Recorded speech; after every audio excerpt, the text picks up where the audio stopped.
欢迎收看《寰宇全世界》，带您走进全世界。全球各地的观众朋友，大家好，大家平安，我是何荣。两岸大事国际焦点，深度剖析，打开视野。透过 YouTube 收看朋友，请您帮我们按赞、订阅、加分享，动动手，开启小铃铛。也欢迎您告诉我们在哪个城市打卡收看。当然，欢迎大家多多的发表您的看法。好，来欢迎今天3位来宾。首先是台大政治系教授左正东老师，主持人好，大家好。另外，清大 EMBA 讲座骆秉宽老师，何荣好，各位观众大家好。第3位是科技力智库执行长顾定祥老师。何荣好，观众朋友们您好。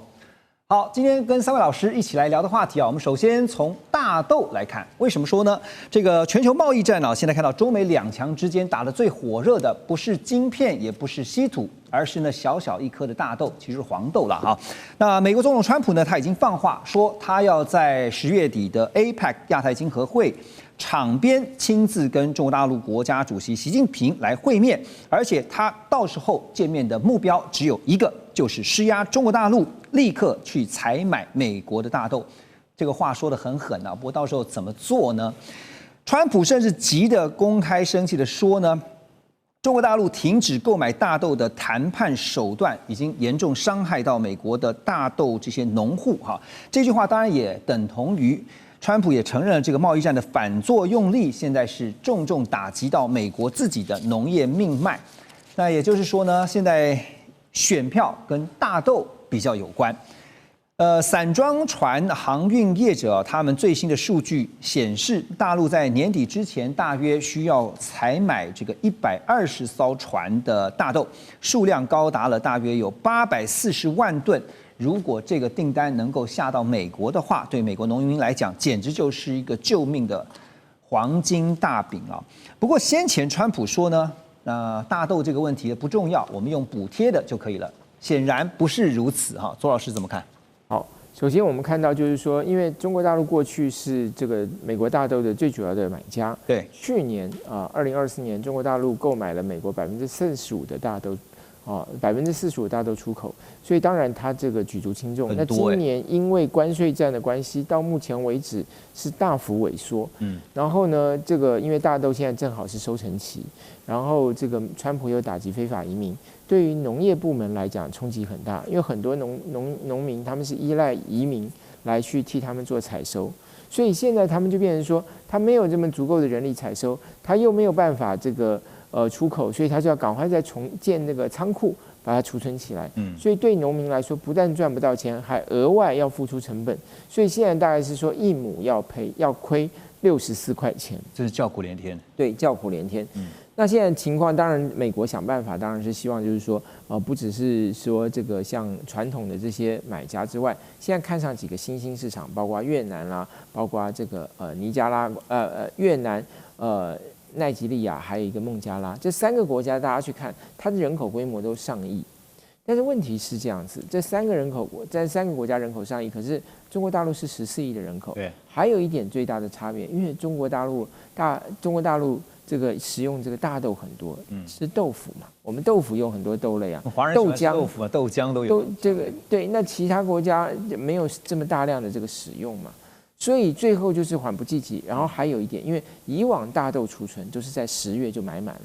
就今年要用的到明年9月、10月那个时候才又开始下一轮的采购季。那换句话说呢，你现在这个时间没有抓住，很可能你就要再等半年以上。所以这个美国农民等得了吗？这个情况就是他等不了，对不对？对，所以就为什么他现在川普一定要在这个时候？其实2个人不可能在那个时候才决定了，现在应该已经在谈，现在就要谈，然后2个人真的都两边都谈好了，到时候见面就可以把这个东西公布出来。所以现在虽然说看到川普老神在在一派，这个觉得说虽然有紧张，但是呢不能够展现出来，但私底下其实也许心里面是急得像热锅上的蚂蚁一样哈。好，因为呢如果这个大豆中国大陆不买的话呢，他可以买别的哈，比如说像是巴西跟阿根廷嘛，啊，其实都可以趁机来补位哈，就是他们也产大豆哈，那美国的大豆不见得中国大陆要买啊，所以还是得找到买家。贸易战的风向也在大转弯啊，因为呢，你最近也可以对比同步听到，像是美国的贸易代表格利尔啊，他突然就是示好，说要寻求跟中国大陆呢扩大非敏感商品的贸易。但是什么叫做非敏感呢？大家也在想，这到底怎么去定义？另外呢，就是美国的财长贝森特啊，更是放话，他说预计下一轮美中贸易谈判将会出现重大突破啊。这个重大突破到底是指什么样多重大啊？突破在哪里呢？不过当然这个先前哈，其实也批评中国大陆说暂停采购美国的大豆呢，是把美国农民当成人质或者是棋子。所以拉回到现在讲，这个川普说呢，一定要想办法让中国大陆买美国的大豆。可是如果中国大陆就是不买，那你能怎么样呢？啊，现在大豆的政治筹码看起来是比我们常常在聊的晶片啦、稀土啦，好像更加的重要了哈。真的是没有想到，竟然会有这么一天。吴老师又怎么看？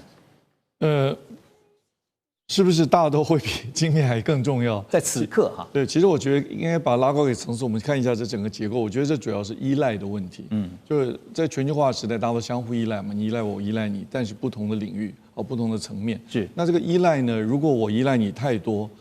我就会担心，说不定你会反过来控制我。因为依赖关系就是一种权力关系，一种控制关系。那依赖太过分，这就美国动不动讲说是国家安全，是国家安全。所以这个依赖关系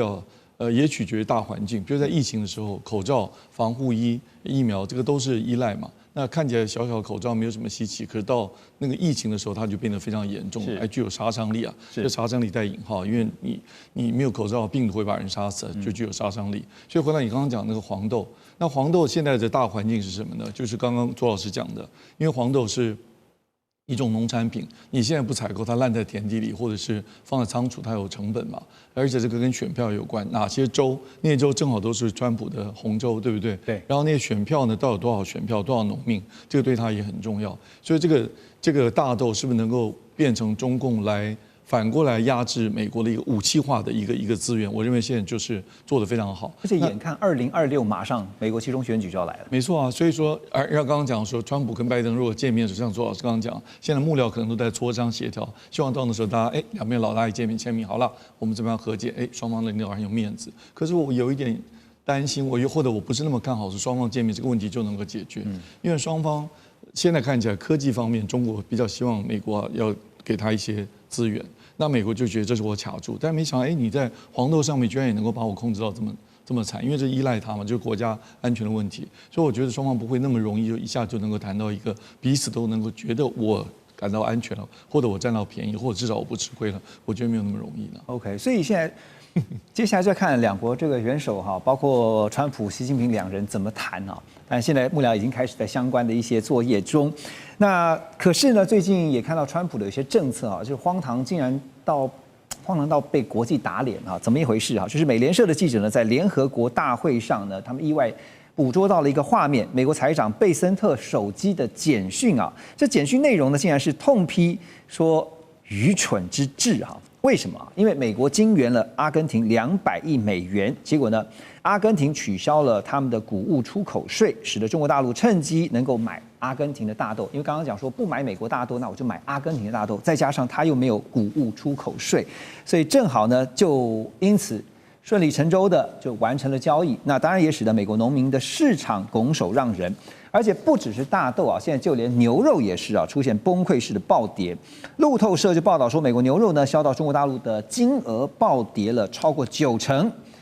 原本每年上亿美元的市场，现在全部被澳洲给取代。中国大陆商务部更是公开摊牌，他说未来大豆的购买啊，会取决于美国是不是要取消所谓不合理关税。现在包括大豆也好，牛肉也好，巨额的损失啊，变成中方在这一次就这一轮美中的谈判上一个王牌。好，所以现在美国农业陷入到内外交迫的一个局面啊，被中国大陆牵制住。那刚刚吴老师也特别点到，其实这背后还有选票的考量啊。可是呢，总得谈，那拿大豆来换什么呢？所以陆老师觉得，美国能够拿什么来换呢？比如说科技上的松绑，或是在外交上面有什么样的筹码吗？今天彭博最新的消息出来了，就是中国大陆向美国提出了一个要求，就希望中国大陆对美投资可以超过1兆美元，换取美国对于中国大陆在美国投资企业的国安审查，不要再做国安审查，这是第一个要求。第二个，我中国大陆出口到美国已经设工厂的中国的工厂的关税要降低，所以他做出2个这样的一个诉求。那以投资1兆美金来换到不要对我的企业做国安审查。我们知道欧盟当初跟美国达成协议是6000亿美金，日本是5500亿美金，韩国是3500亿。那中国大陆呢远超过他们，我可以投资1兆美金。换言之，中国大陆想要从我这个一带一路我投到美国去，不只是在其他的开发中国家，用这个换到我要的。所以中国大陆他自己也有一个蓝图，一个 picture， 就是说我跟美国这样一直的这磋商，我总要换到我要的，因为他们一直希望跟川普达成一个框架协议，在这框架协议之下，大家在小打小闹、小吵，在打阵地战。那这个框架协议呢，就等着这个 APEC 今年10月底的 APEC 他们来做一个谈。所以为什么贝森特跟葛律尔都说10月底的 APEC 会有重大的突破，会有重大决议？其实他们诚如刚刚左老师讲的，应该已经达成了某一种协议，只是这个协议需要2个领导人共同碰面才能拍定完成这一次的这个协议。那么现在美国对中国科55% 的这个关税，对美国来讲，这个关税呢是恰恰好，因为可以掐住中国的脖子，让中国出口到美国已经减少了25% 以上。好，这对中国大陆目前通缩经济下是影响是蛮大的。所以陆老师，您觉得如果现在拿大豆，或甚至包括刚刚提到的牛肉作为筹码的话，美国至少要到中国大陆至少要到什么算是它达到它的标准？因为正好大豆，中国大陆是大豆全世界最大的买家，它可以买大概将近60%，所以它这里有相当大的主导的力量。那牛肉呢？过去美国每一个月都出口到中国大陆大概1亿2千万美金左右，那现在呢都大幅下降。那大豆甚至是从5月以后是0。对，那中国大陆正好就可以利用这个大豆来换取，比如说我关税是不是减少？比如说你的芬太尼关税是不是20%是不要啦？不要再科我芬太尼关税，降低中国大陆厂商出口到美国的这个成本啊，这对中国大陆是有一定影响。所以美国为什么这么有把握？表示美国已经跟中国大陆有了个默契，你这方面让给我，我这方面就要让你。所以为什么川普他们为什么这么有这样信心？那吴老师觉得呢？科技上至少中国大陆要到什么？我好像跟2位老师看法稍微有点不一样，我比较悲观。我悲观的理由就是说，中国大陆其实有比较长远的战略的思考，所以它即使是像刚陆老师讲的会让，那我觉得在那个措辞上面会有各种的陷阱在里面，绝对不是1000马好马上就买个500吨。买个5万吨就有多少吨这样子，我觉得这中间还会有一些变数在里面，因为双方彼此的互相需要，而且互相可以卡的那个 list 非常长，所以在这么短时间要谈成。我对那个川普的，刚刚节目前我有在开玩笑，川普的这个幕僚啊，很多具有战略思考的人恐怕都被开除了，或者不在政府里面了，所以他能不能够做那么缜密的战略的思考，然后跟中国大陆能够完成这样子一个密切的这样子的洽谈，我其实比较没有那么乐观。同意，而且其实现在美中在对谈的过程当中，有一个很关键的，就是非常薄弱的信任基础。我们休息一下，马上回来。2025全球局势必须关注，中美赛局牵动地缘风险，连带影响台海两岸未来。环宇全世界，关心全世界，权威分析，专业观察，客观立场。每周6日，请您准时锁定，一同关心全球大事的瞬息万变。好，美中之间的战略角力啊，现在还有一个区域，就是在拉丁美洲，就是在号称美国后花园的加勒比海跟南美啊。因为美国战争部长赫格塞斯他最新证实说，美军在委内瑞拉外海的国际水域对一艘被认定是贩毒船只发动了致命的攻击，结果呢，造成了船上4个人全数丧生。而这已经是9月以来美军在加勒比海第4次对于海上的类似目标有出手。更惊人的就是说呢，川普呢先前才刚宣布把加勒比海毒品集团认定是非法战斗人员，甚至他还说美国正处在非国际性武装冲突当中。不过五角大厦却明确的就是官员明确的这个说你要提供一个明确的毒品集团名单啊，可是没有办法给出来。所以呢，我们刚刚讲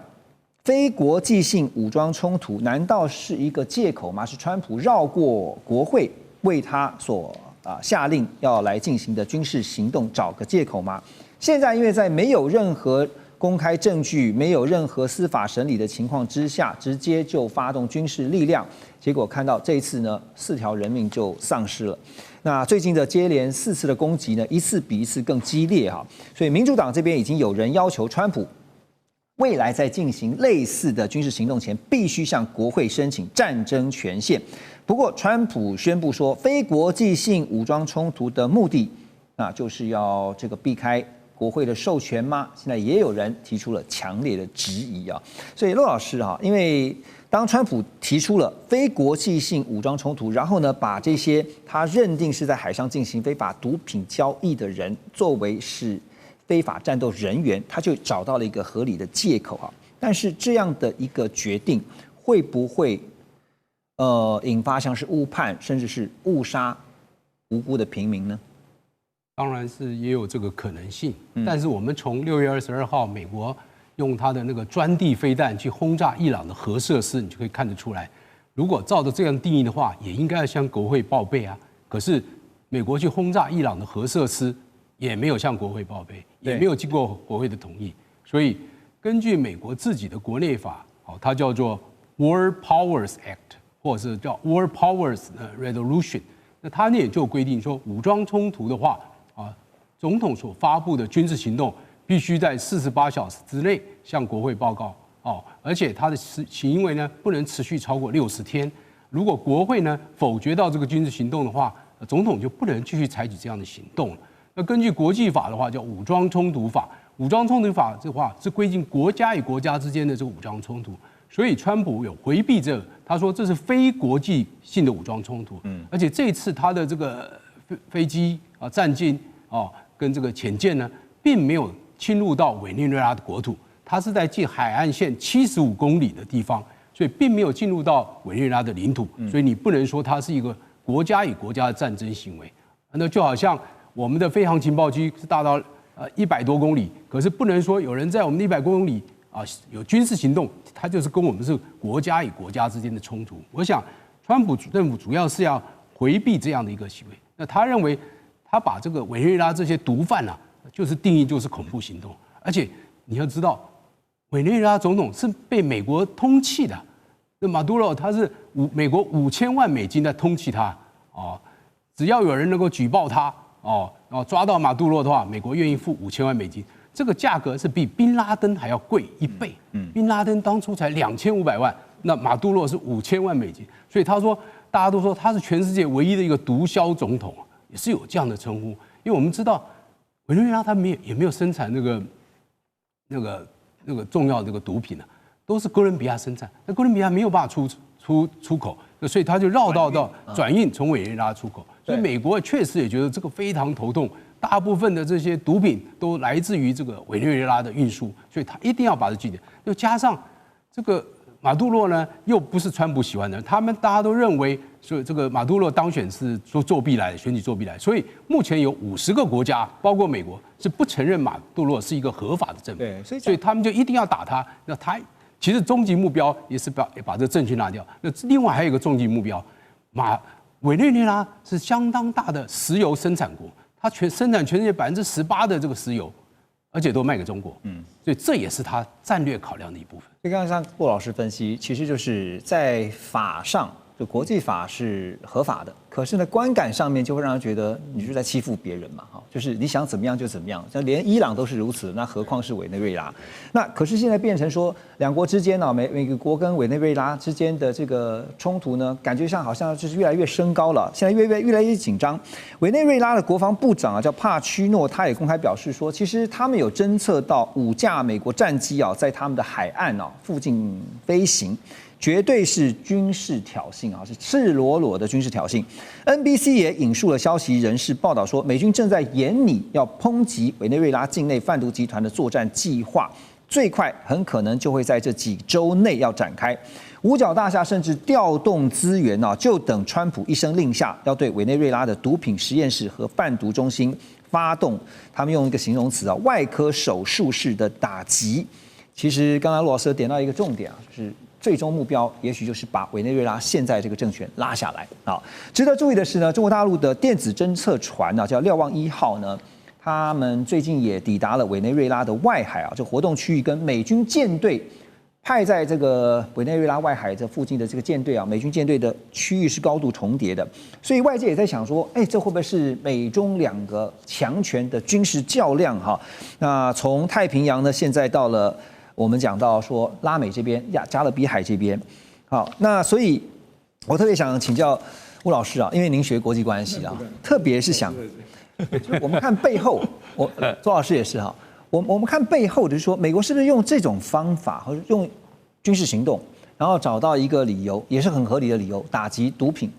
弃毒，然后呢，实际上是在警告，就是比较亲中的政权，像是委内瑞拉现在执政的这个领导人啊，就是有点是杀鸡儆猴，因为委内瑞拉都这样子打了，其他拉美的国家就看着吧，是这样的吗？我刚刚讲，因为老师在这边，我不敢太卖弄，但老师在了，让我们想到学校学到的啊，这个国家这个之间权力的运用，外交上是一个办法。那美国有强大的军事力是一个办法。那这个区域呢，加勒比海、美洲、都把墨西哥湾都改名了，对不对？对，这显然就是美国的后院。所以美国如果看这个政权不顺眼，想把它搞掉，当然它有各种办法。刚刚讲几种办法，那美国过去的资料也显示，CIA 也可以来用啊，或者，但是我这里要特别强调一个舆论力。我们现在看到很多的资讯都是来自于美国比较主导的、西方比较主导的媒体，就那里面的各种的讯息，我们都要稍微保留一点点，因为那个对委内瑞拉一定是站在美国的立场，对委内瑞拉会比较不利。我们当然认为委内瑞拉可能这个总统是有问题，要不然那么多国家不承认他都有可能。可是他在他的国内一定也有人支持他，所以我们先要摒除这个说，谁是好人谁是坏人。那美国要用什么办法要把它干掉？各种可能性都会有。那但是媒体上，我刚刚特别讲，这个舆论力是国家权力要素很重要的一项。所以这里面说，美国都已经准备好，说明什么时候就要打进去了，说明没有真的要这样做，是在舆论上放消息，让它承受很大的压力。因为我也看到舆论有讲到说，马杜罗虽然说，我要对抗，但是私下可能要透过，因为它产石油嘛，就跟中东国家，你可以帮忙去疏通一下，不要真的把我搞掉了，对不对？所以这个很多讯息到现在可能还要稍微保守以对，不见得一定会在2-3周之后就出现军人就攻进到这个委内瑞拉国家之内去。但是如果真正发生这种事，我们也不用太意外，因为川普现在真的是依附这种天不怕地不怕，就牛仔街上马上就拔枪的这种风格啊，对，他想要在有限的他的期限这个任期之内啊，要把这么多事情都要搞定啊，这个缉毒啊，这个移民啊，非法移民全部要搞掉，所以他这个一不小心他这样做，或者是就使用了非常强大的力量，尤其现在国内不管是国会或者是民主党，对他都没有什么制衡的力量啊。对，所以他如果他把他的国家暴力实行到推到这个极限，这个也不能会太意外，所以我们还要再观察一下。对，所以现在同样是国际专业哈，国际外交关系专业的周老师哈，那您又是怎么看哈？就委内瑞拉，因为刚刚吴老师有点到说，以他现在的领导人一定也知道很清楚知道美国的意图，但是他怎么样去预防这个事情发生？还有除了委内瑞拉以外啊，其实在南美洲，就是我们讲拉丁美洲这边啊，其实美国的外交真的是出现了一个颓势哈，而且是特别点到是像一向亲美的哥伦比亚。那哥伦比亚呢，从韩战呢之后就跟美国在并肩作战，一直都是铁杆盟友哈。但现在出现这个态度上180度的大转变啊！不但这次在联合国的大会上面批评美国跟以色列，另外呢，他们还鼓励说美军不要服从川普的命令，更和中国大陆正式签署了“一带一路”的这个协议。好，在很多的分析家的眼中说，哥伦比亚这次倒戈好像是一个很大的警讯，表示说呢，美国在南美洲的一向认为是后花园啊，现在搞不好要失火了，要小心啊。所以现在美国在南美洲这个地方，万一势力不像是以前的话，他当然不可能坐视不管啊。所以包括现在提到的委内瑞拉也好，哥伦比亚也好，美国接下来会怎么样去处理它的后花园万一有一天失火的问题？当然，他就可以用委内瑞拉做一个样本嘛，做一个示范了。就是说，如果他真的把这个马杜罗弄下台的话，那当然其他国家就会不得不这个对美国另眼相看，就会有所忌惮，而且呢，可能就会言听计从。我觉得就是看他这个对于马杜罗的处理了，因为其实在这个第一次川普的时候，那时候国际上就有很大的辩论，到底要不要承认它。或者说要不要采取行动？在拜登时代，美国那时候做了很多的报道，就是说这个选举的过程是违法的啦。这个中间就是说马杜罗当选的那个，他说有很多的这种所谓这个可能是有这种作票啦或者这些事情情况，发动舆论战。对，但是结果最后没有采取行动，那结果他还是继续，政府还是继续啊，最后反而是他的竞选对手必须要流亡啊。那所以这样的情况下，当然大家就不会把美国的话当一回事嘛。所以现在就看他怎么对付这个委内瑞拉。那当然这样也可能也要看中国大陆会采取什么样的行动因为事实上来讲，也有的分析就提到，就是说，委内瑞拉现在已经被美国这个把它弄掉了一艘船，死了17个人。那中国大陆强烈谴责之外，有没有采取行动？那如果中国大陆没有采取行动，大家会不会觉得是说，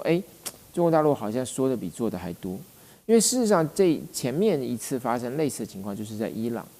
因为那时候美军轰炸伊朗嘛，你从国际法的角度来说，你怎么可以去轰炸人家国家呢？就算他有这个所谓大规模毁灭性武器，也不构成你轰炸的理由啊，因为自有这个国际原子能总署去处理它嘛。那更何况你还没有证据证明他已经拥有这个武器嘛？对。但是中国大陆也是谴责。可是如果中国大陆要采取立场，就采取动作的话，他有什么立场？您觉得？当然就是在拉美这一块，就是在因为其实他这边不是没有资产的比如像说像委内瑞拉当然是中国大陆就是像这中南美洲国家向中国大陆采购武器最多的国家，因为美国从2006年禁止他采购美国的武器嘛，那所以说在美国的这个禁令封锁之下，他只能向中国大陆采购。对，第二个这个其实中国大陆在这个地方。也有其他国家想要采购武器了，像阿根廷啊、什么玻利维亚、厄瓜多啊。但是还有一点，这个地方很多军人都是到中国大陆去受训啊。在2015年开始，去中国大陆受训的就比到美国的还多。然后从2020年到现在又成长了5倍，那表示说它跟这个北京的关系是非常密切的。那这样子的一个密切的关系，有没有可能被用出来？作为委内瑞拉跟美国叫板的一个武器，这个当然周围这些国家都在看嘛，对，所以，而且实际上之前在海地，因为海地也是我们中华民国的邦交国，海地那个时候中国大陆也派了100多名的维和部队在那里，所以当然100多名部队不是很多，可是表示说他也在这个地方部署过，跟他这个使用过他的武力。所以说他如何把这些资产变成他的影响力，而真正去改变这一局，我觉得对，所以也会影响到周围国家怎么看中国大陆未来的角色。现在这个周边的国家都在看所以中国大陆会怎么做不过在有动作之前，可能会有一些先表达态度或是立场的一些做法，也不一定。我们继续看下去，我们先休息一下，马上回来。2025全球局势必须关注，中美赛局牵动地缘风险，连带影响台海两岸未来。环宇全世界，关心全世界，权威分析，专业观察，客观立场。每周6日，请您准时锁定，一同关心全球大事的瞬息万变。好，回到节目继续来看的是美中两强的争霸，未来主战场仍然就会是在科技这一块。不过呢，现在不只是科技里面的晶片。更重要的是人工智能 AI 晶片华为先前喊出了，他们说在3年内希望要追上晶片的巨头辉达。不过呢，最近这个国外研究机构Tech Insight 他们最新的一个拆解报告出炉，告诉大家一个真相。他说他们拆解了华为升腾910C，我记得看到的报道是如此说华为顶级 AI 晶片的核心组件目前仍然高度的依赖台积电、三星还有 SK 海力士的技术跟制造。那这个报告呢，似乎也是想透过这个报道呢，浇华为一盆冷水这个报告当然显示是说，华为在核心组件上面确实存在着短板，而且也暗示了华为在架构设计上的自主性可能还有一段路。好，当然华为呢，当然知道短板是存在的，所以他们才喊出3年追赶那所以这个3年是代表说他们预留一个战略的替代期嘛，这3年好好的想办法猛追上。那所以我要问的问题是，陆老师，您觉得华为说在3年内他们希望能够追上 NVIDIA， 就是辉达他们必须先克服哪些难题？对华为来讲，这的确是它的一个战略性目标，而且3年追上是相当具有挑战性。但是9月18号，华为的这个副董事长也是他的轮值董事长徐志金，就在他的全连接大会里2025里面，他大肆宣传他的这个计划。那他主要是有2个策略，一个就是超节点啊，它的 SuperPOD 啊，来设计新一代的 AI 晶片。第二个，他用重级的方式，重级就是不断我一个晶片打不赢你，我用两个打不赢你，我用4个，这样一直的加，所以它可以加到15480个升腾系列的 AI 晶片。来共同努力，作为它 AI 算力的基础，因为 AI 算力基础就在这个晶片。那晶片以它目前，它的确是落后辉达啊，只有说它可以做到辉达 NVIDIA H20的部分，它是可以做到，这没有错。但是它还没有办法赶上辉达的这个最先进的 H200、H100这样的一个先进的晶片。那它最主要这次的论点是这样子，他觉得说，为什么以前微软Microsoft 它可以整个 Windows 系统统治了这个电脑，那 Apple 呢用 iOS 统治了整个的手机。他说，重点是在于这个生态系。他说，我们 AI 要建立一个生态系。那辉达利用它的 CUDA、Blackwell， 它现在建立它的生态系，所以我们怎么打不赢它。那这样子，我这个华为，我就把我的开源放出来，我邀请所有的前后链的供应链。一起来加入我这个生态系统，我们共同来打这个3年之战，让所有有志于想要跟辉达拼的人一起来加入这个战场，来共同跟辉达打一场战。我想他的一个策略应该是这样子，而不是单纯从晶片。如果单纯从晶片，它是绝对没有办法做出像台积电、三星目前这个晶片这个先进的这个制程。这是他第一个困难。第二个困难 ，HBM 超高频的这个记忆体。它到目前也是没有办法做，以中国大陆现有的长芯存储也没有办法做出这个 HBM 这样的一个高速的一个高量的一个记忆体，这都是它需要面对。但是他说我做不到没关系，我就把很多的堆叠起来。他说我可以用一个堆叠，第二个我用网路，我的网路比你强大因为这个讯息还是要透过网路来传输，我用建立更高效的网路来赢你。第三，我还有中国政府的支持，政策支持，所以他用这3个想要跟辉达打一场3年之战。所以这也是我想继续问一下吴老师，就是说，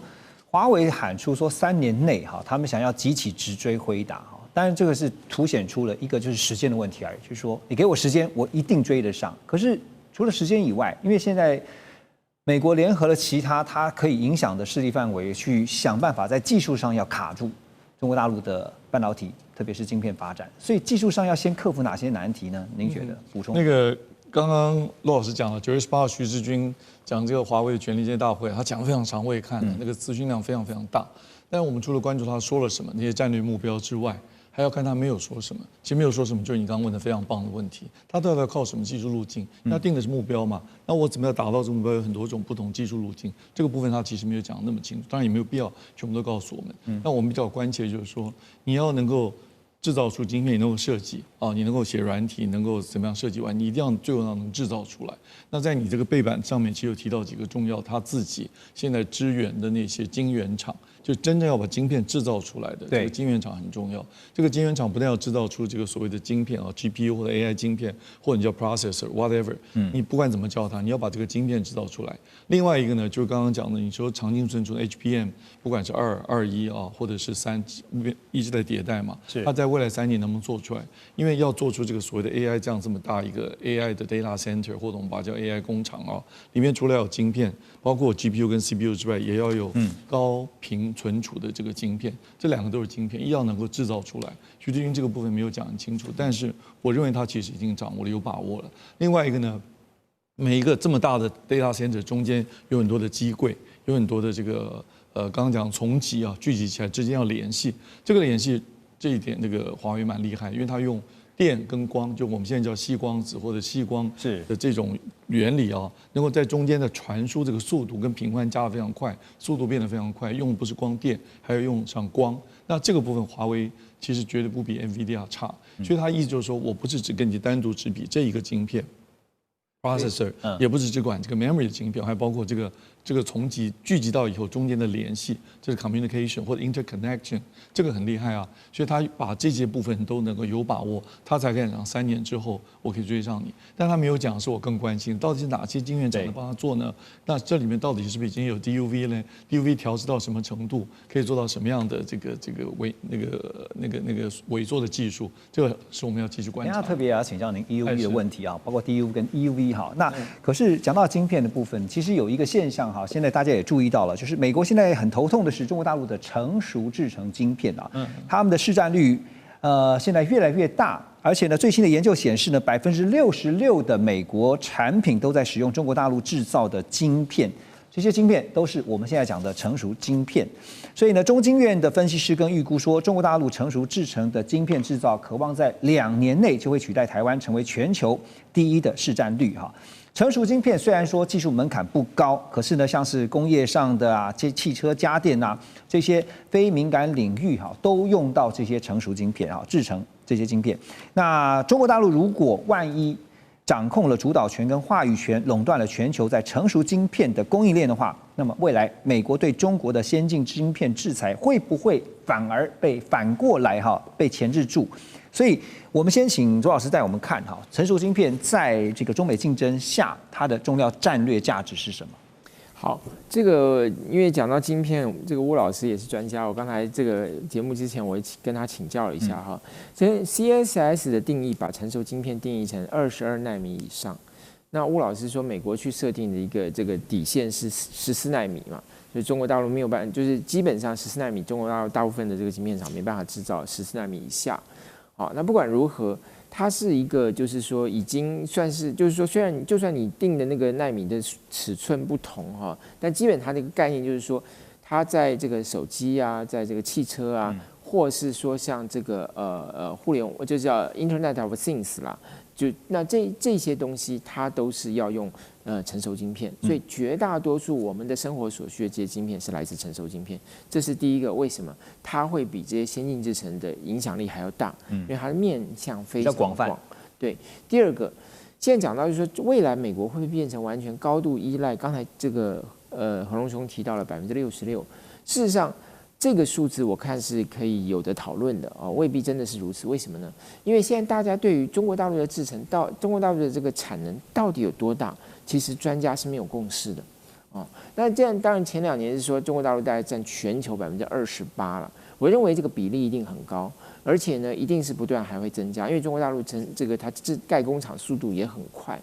所以它的成熟制程的产能不断扩大，这是事实。问题是。大到多大，以及对全世界的影响，对西方国家市场影响多大，这就是一个问号。比如像说很多工厂盖出来，但是它到底能够生产多少片，它的良率如何，这个每一家工厂不太一样啊，所以这个本身能不能有一个精准的估算？你现在盖出来的时候，它是设定是说它能够产多少，可是因为这家新的工厂的产能，其他家的工厂可能也会调整，所以它是一个动态的过程。然后它真的是不是能够产那么多，以及产出来的良率，这是另外一个问题。第二个问题是什么？就是到底中国大陆的晶片产能是多大程度满足了它国内的需求，然后以至于它可以外溢到全球，还是说它国内需求都没有办法满足？有的认为说它已经在全球扩散了，就是说全球很多国家都是依赖中国大陆的这个成熟制程、成熟晶片来作为它主要的生产需要。对，但是也有的估计认为它只满足了它国内的不到20%，所以这个估算又千差万别。那因为它本身国内的这个电子产业或其他各方面产能也都很大，也都需要晶片。不，这个是凸显出刚刚吴老师也点到了，就是依赖的问题啊，就是当你这个比例越高的时候呢，未来被它钳制住了怎么办？所以，现在大家也在看说，未来就变成是美中2个大的这个架构，就是说2大就分得非常的清楚啊，一个是美国制或者美国盟友制的，对。我可以补充一下，刚刚苏老师讲那个最近研究，你说66%，也许应该稍微再研这个数字是指说送到美国境内的那些电子产品，可能洗衣机啊、微波炉啊，其实通通算进去，里面的成熟制程晶片有66%在中国大陆制造，是指这个意思。因为晶片是一个中间产品，它不是个 final 的 product， 所以说呢是放到很多别的产品里面的晶片。对，那中国大陆这个，所以你回到你刚刚讲外溢啊。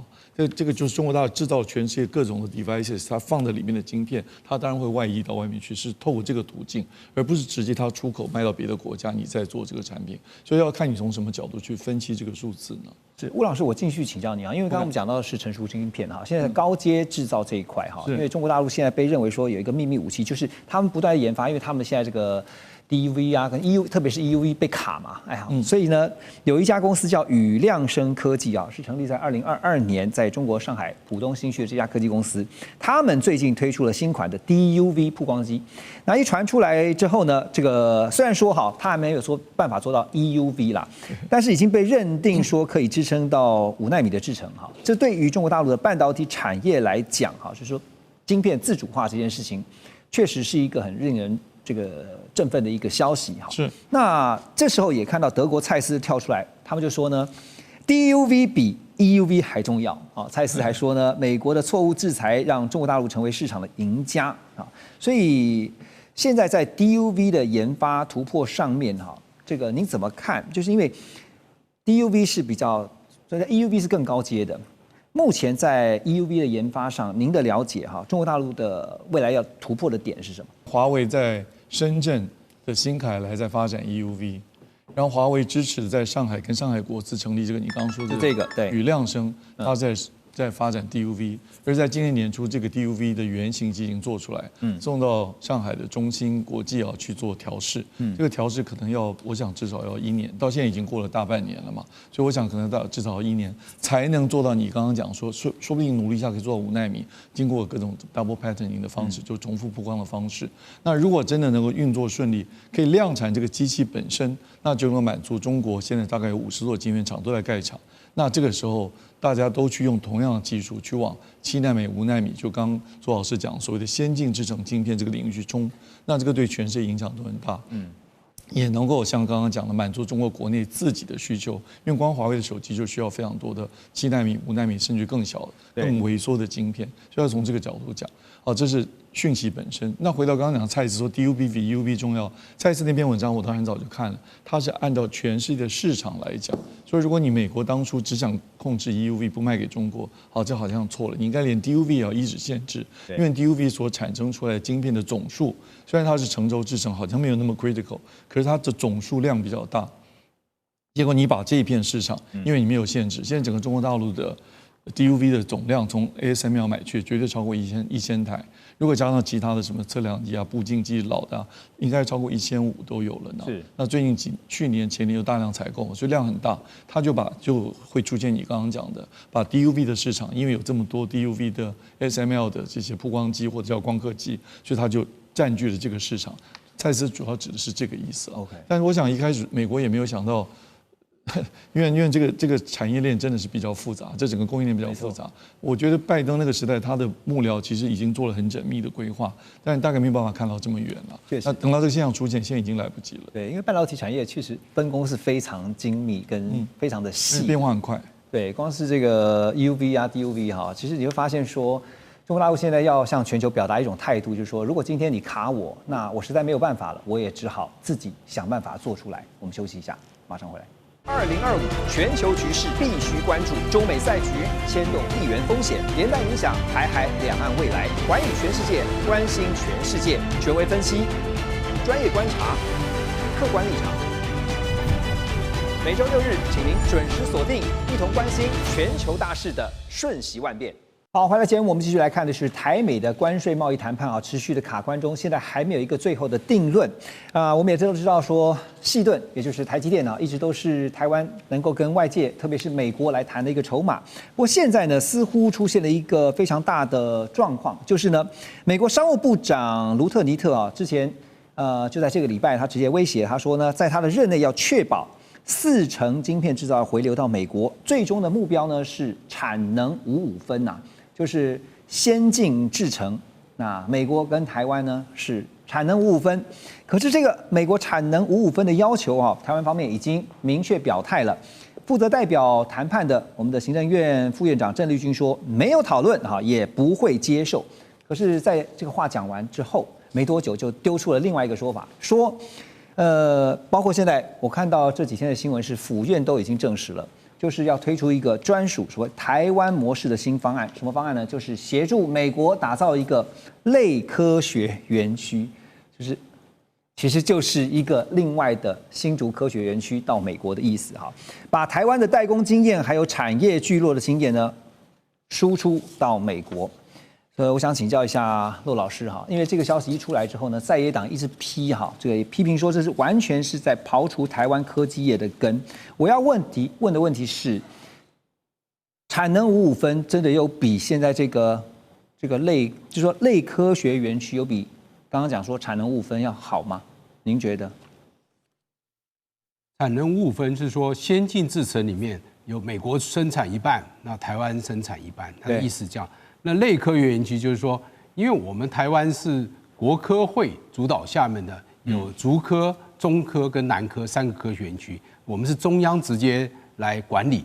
那但是呢，美国不可能由联邦来管理，可以一定是你去州，比如说 Texas 州，然后那个州在那里设一个类科学园区，但是那是由州来管理，那我们是由中央来管理，是第一个不同。第二个呢，我们是水电。还有基础设施，甚至像废弃物管理、水资源，全部都这个科学园区都帮你弄好了。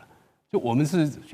全方位的服务啊，一站式的服务。那美国大概目前没有办法做到这样，它执行上是办不到的。他们对他们讲是相当难的挑战。所以我们才说它是类科园区。但是我想，行政院副院长的这个意思就是说，我们是不是把台积电这100多家的这个供应商，是不是他们想要到国外发展？不要只做台积电生意，你是不是要去做一些其他国家生意、其他业者生意？那你是不是应该去美国去多做一些拓展生意，而不要只是在自己的舒适圈这里，在这个争取企业的利益？我想他的想法，那当然，有人会说，你这个是要把台湾掏空啦。的确，它会有影响到台湾台积电整个供应链在台湾的投资金额，这是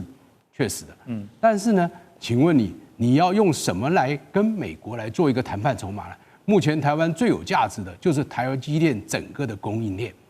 难道你要像日本那样子投资5500亿吗？你要像欧盟投资6000亿吗？还是像韩国投资3500亿？我想这个预算会吓死人了，因为比我们中央政府总预算1年的都还要多，这是不可行的。难道你要像越南那样子说我们全部零关税，对美国来台湾的全部零关，这也是不可能。所以我们势必要有个谈判筹码。那我们谈判长说，我们把我们的业者，你美国政府把它规划好了，这些设施都齐全，水电基础设施什么全部弄好了，那我们业者他如果想去的话，那就可以去那里。我相信这算是一个权益之下目前能做的一个方法，但是能换到什么，这很重要。对，那您觉得能换到什么？我们希望的话，比如说你关税是不是可以在那个对等关税可以再降低一点啊？还有232的这个条款。电子元件这个关税目前还没有公布，这是他们说的佛地魔，这个最大的，万一25%、50%、100% 的话，那我们整个电子产业恐怕大概会非常非常的惨。了解，吴老师，您觉得我们能够用这个类科学园区换到什么吗？换到压力小一点啊。我说一下这个1700万，对不起，这个。Lunik 讲说任内保证4成晶片跟我们什么对分，这个他做不到，对，这个技术上的问题。我简单算一下，花1分钟大家产能是没有办法做到的。因为台积电去年全世界的总产能是1700万片，相当于12寸晶圆，1700万片。注意啊，去年那个时候美国 Arizona 还没有量产出来，所以这里面顶多包括一点点这个熊本的，对不对？那假定在未来3年，亚利桑那这个6个厂可以全部都完工。然后它每一个厂的这个产能都跟我们台湾的这个厂的这个产能的效率一样高，每个月5万片，6个厂只有多少？5、6、30万，1年就360万片。那可是我们台湾也有新竹跟高雄厂的2奈米，现在也加入量产，所以将来我们可能是2000万片，它最多360万片，我们是2000万片，所以它不可能到我们的5.5分，所以5分做不到，所以我们政府也不能去跟他 argue， 反正他做不到，他乱讲一下做不到的。他指的是指先进的部分，不管即使先进的部分，他也做不到，也做不到。因为在美国盖厂，我刚刚讲都理想状况，他要盖厂，他时间花非常长。台积电在 Arizona 厂第一个厂花了4年，台湾盖个厂大概2年，所以未来3个厂就算在未来3年盖完，